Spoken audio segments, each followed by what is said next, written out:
this festive season is also a time where we are very often we're entertaining more, we have more people over, we have more families over, our expenditure tends to go up. And with this expenditure going up, there can sometimes be a big strain on people to make ends meet financially.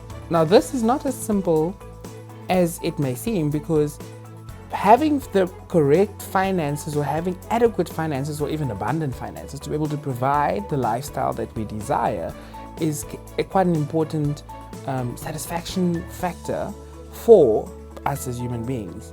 And often what we find is people don't connect the sort of almost the budget that they have with what they are able to afford in terms of lifestyle. Now, this causes very practical problems, and the practical problems are that people become over indebted and those kinds of things.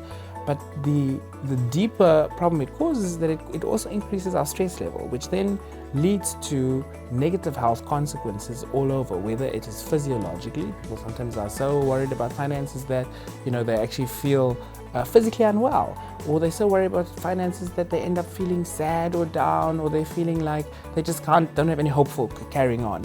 And this doesn't always necessarily lead to depression, but it can feel like sort of some of the symptoms of depression. It can make people feel quite disempowered in their lives, which then has a negative spiral effect, because now people would tend to do things like, I'm going to try to avoid that family because I don't have money to spend with that family. And then so relationships become strained as well, or people are hiding things from their spouses or their partners. Like, I've spent so much money, I don't have this kind of money. So there again, we see more conflict. So very simply put, not even in a very sophisticated psychological manner, these practical things cause additional stress in our lives, which overall has negative consequences for our lives totally. So it's important to be sensible. It's important to be sensible about how we conduct our lives. And so finances is one aspect of our lives, and it's important to be able to manage that in a way that is, as we said before, mindful and is in tune with what is the here and now situations. In other words, we spend what we can afford and we build our lifestyles around that,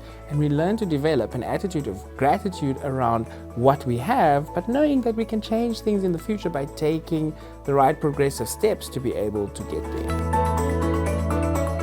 A practical tip for managing your holiday spending is to make sure that you only take on credit card debt that you can pay back in the next cycle. Making your friends and family feel special should not directly correlate with a steep increase in your credit card bill.